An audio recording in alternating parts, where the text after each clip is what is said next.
What if I told you that the tall metal towers you see by the roadside, the ones most people ignore, actually control your life more than the politicians you vote for? Sounds dramatic. Well, here's the truth. Without those towers, you can't call your family, you can't send money, you can't post on Instagram, and your Google Maps won't even know where you are. Yet every day, millions of people walk past them without a second thought. Today, we're pulling back the curtain on these giants of steel and concrete, the access network of telecoms. And trust me, once you understand how it works, you'll never look at a telecom tower the same way again. Hi, I'm Christian Omeni, and you're watching Christian Omeni Tech, your go-to channel for breaking down the future of networks, AI, and telecoms in ways anyone can understand. Before we dive into the world of towers and base stations, make sure you hit that subscribe button, tap the bell, and join our growing community of curious minds. Because here, we don't just use technology, we understand it. A world without towers. Imagine this. Tomorrow morning, you wake up and every single telecom tower in your city has vanished overnight. You pick up your phone. No signal. You walk outside. Everyone is staring at their dead screens. Ubers can't pick you up. Banks can't confirm transactions. Hospitals can't call ambulances. Airports delay flights because pilots can't get clearance. The world freezes. Why? Because without the access layer of those towers, antennas, and base stations, your phone is nothing more than an expensive calculator.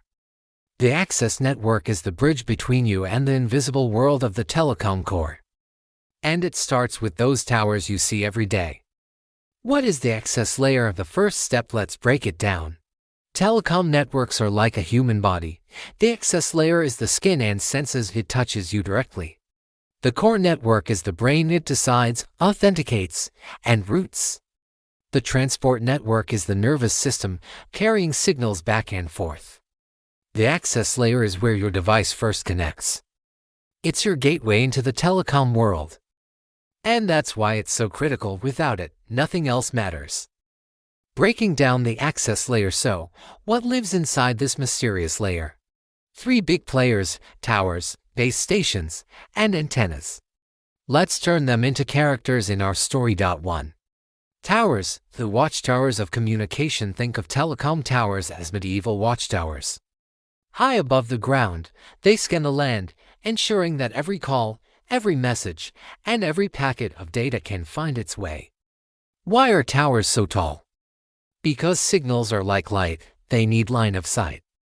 The higher the tower, the farther the signal can reach.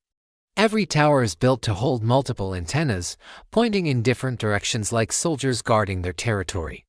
Each antenna covers a cell, and that's where the word cellular network comes from. If you've ever wondered why your network bars drop when you go deep into a forest, a tunnel, or the basement of a mall, it's because the watchtower can't see you anymore. 2. Base stations, the local governors. Now, towers are just the frame. The real brains at the site are the base stations, technically called BTS, base transceiver station, into G, or ANODB, GNODB, and 4 and 5G. Think of base stations as local governors. Their job is to handle all the phones in their area, making sure everyone gets a fair slice of the signal. When you call, the base station takes your voice, turns it into digital signals, and shoots it toward the core. When you stream a video, it delivers the data packets to your phone in the right order. When too many people crowd into one area like a stadium, a base station starts to struggle, which is why you sometimes can't post on Instagram during a big football match. 3. Antennas, the mouth and ears. Antennas are the most visible part. They're like the mouth and ears of the network. They don't think, they just send and receive. Fun fact, those long rectangular boxes on towers are antennas. Each one is carefully tilted, shaped, and oriented to cover a certain area. Some focus far, some focus wide, some handle 2G, 3G, 4G, or 5 all at once. If the base station is the governor, then antennas are the governor's loudspeakers and microphones shouting across the land and listening for replies. How the access network serves you in real life. Let us paint some everyday pictures so you can see the access layer in action. Making a call, your phone shouts to the nearest tower, gives the antenna, catches it, gives the base station, packages it, gives, sends it toward the core. Watching YouTube, the tower beams down data packets, gives, your phone catches them in order, gives, your video plays smoothly. Driving on a highway, as you move, your phone is handed over from one tower's territory to the next, like being passed between security checkpoints. Emergency calls, even if you have no credit, the base station prioritizes emergency calls, ensuring you can still reach help. The evolution of access networks. The access layer has gone through massive transformations. To voice first, towers mainly carried voice calls and SMS. 3G internet arrives. Suddenly, towers had to handle web browsing and email. For data explosion, towers became data workhorses. Carrying Netflix, Instagram, Zoom, 5G superpowers, towers now handle ultra-low latency.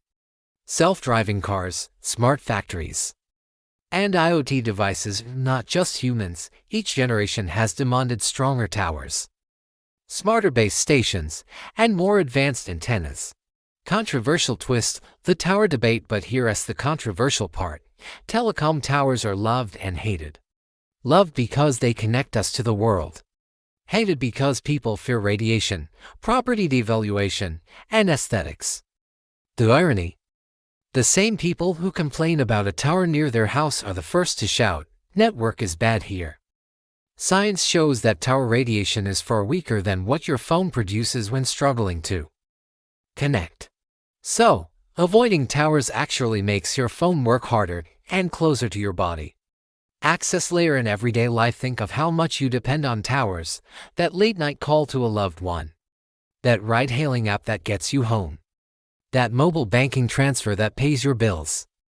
That GPS navigation that saves you from getting lost. All of it is possible only because of the access layer. Without it, the core is useless. The internet is unreachable. Your phone is just a brick.